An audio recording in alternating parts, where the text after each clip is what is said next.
Hello viewers, আজকে আমি বানাচ্ছি পুঁটি মাছের ঝোল। এই পুঁটি মাছ বিভিন্ন পদ্ধতিতে বিভিন্ন রকমভাবে রান্না করা যায়, তবে আজ আমি বাড়িতে যেভাবে ঝোল রান্না করি সেটাই আপনাদের সাথে স্টেপ বাই স্টেপ শেয়ার করলাম। আশা করি আপনাদের ভালো লাগবে এবং বাড়িতে আপনারা অবশ্যই এই রেসিপিটি একদিন ট্রাই করবেন এবং কমেন্ট বক্সে আমাকে জানাবেন কেমন হলো পুঁটি মাছের ঝোল।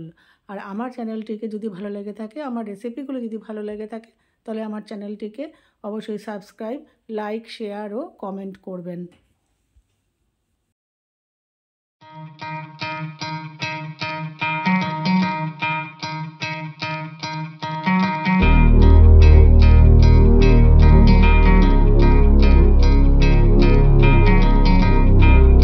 এখানে পুঁটি মাছ নিয়ে নিয়েছি। এবারে আমি এটাকে একটু লবণ আর হলুদ দিয়ে মাখিয়ে নেব। ভালো করে লবণ আর হলুদ দিয়ে এটাকে মাখিয়ে নেব।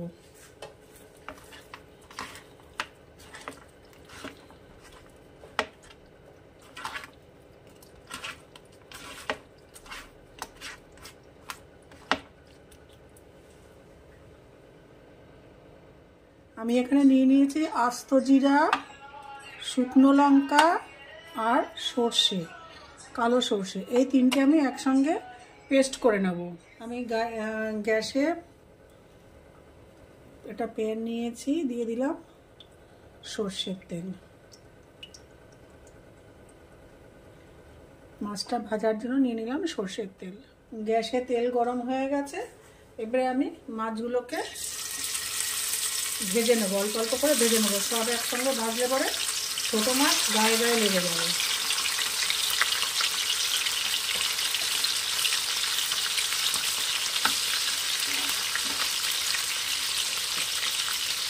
এখানে মাছগুলো ভাজা হয়ে গেছে। এই মাছগুলো আমি তুলে নেব আর পরবর্তী মাছগুলো ভেজে আমি ফিরে আসছি পরের প্রসেসে। মাছগুলো এবারে তুলতে নেবো হালকা হাতে।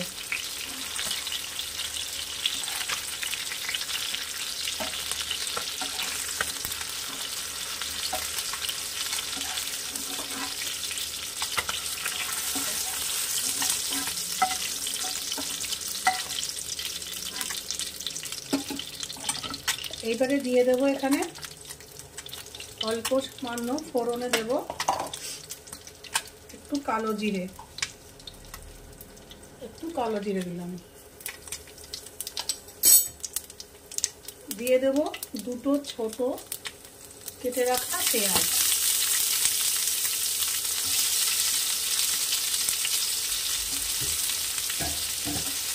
এটা একটু ভাজা ভাজা হবে।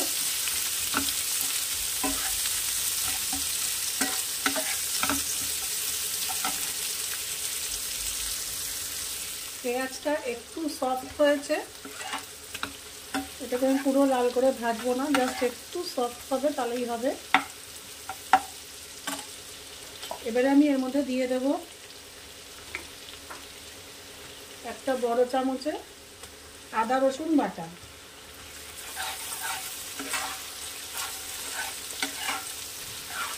এটাও কিছুক্ষণ নাড়াচাড়া করে নেব যাতে এর কাঁচা গন্ধটা চলে যায়।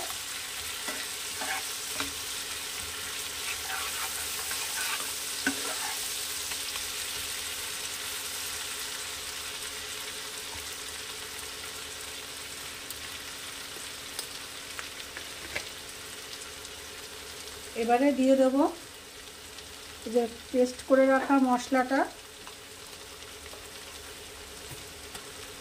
আমি যে লঙ্কা, সর্ষে, জিরে বেটে রেখেছিলাম সেই পেস্টটা এখানে 3 চামচ দিয়ে দেব। এই 3 চামচ দিয়ে দিলাম। এটা একটু নাড়াচাড়া হবে, একটু কষিয়ে নেব মশলাটা।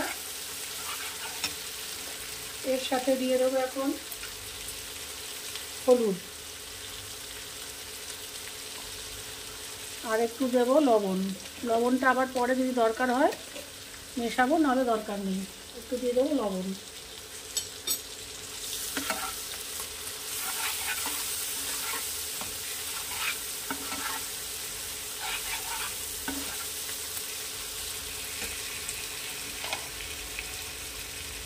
এবারে এর মধ্যে আমি দিয়ে দেব একটা ছোট টমেটো কুচি করে রেখেছি সেইটা।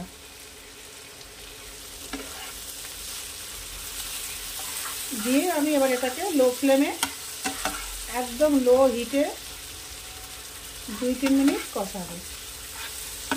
আমি মশলাটা কষিয়ে ফিরে আসছি আবার আপনাদের কাছে। মশলাটা 2-3 মিনিট কষানোর পর আমি এখানে দিয়ে দেবো অল্প পরিমাণে জল। এখনই পুরো জল দেবো না, মশলাটা আরও একটু ভালো করে কষিয়ে নেওয়ার জন্য আমি দিয়ে দিলাম একটু জল। মশলা হয়ে গেলে আমি আমার পরিমাণ মতন কোন জল এবং আদার্স যে আমার ইনগ্রেডিয়েন্টসগুলো সেগুলো মেশাবো।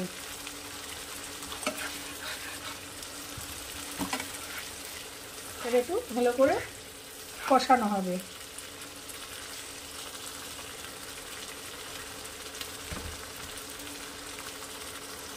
এখানে মশলাটা আমার পুরো কষানো হয়ে গেছে, তেল বেরিয়ে এসছে সাইড দিয়ে।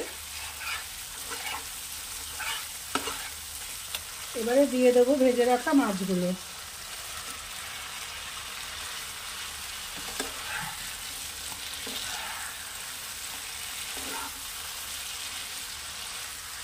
এবারে সাথে দিয়ে দেবো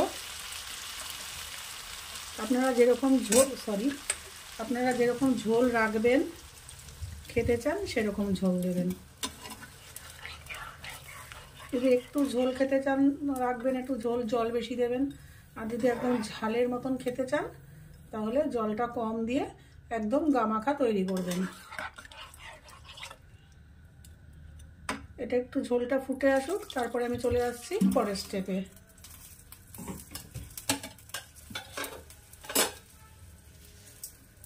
এখানে মাছের ঝোলটা পুরোটাই ফুটে উঠেছে, মাছও হয়ে গেছে, সিদ্ধ হয়ে গেছে।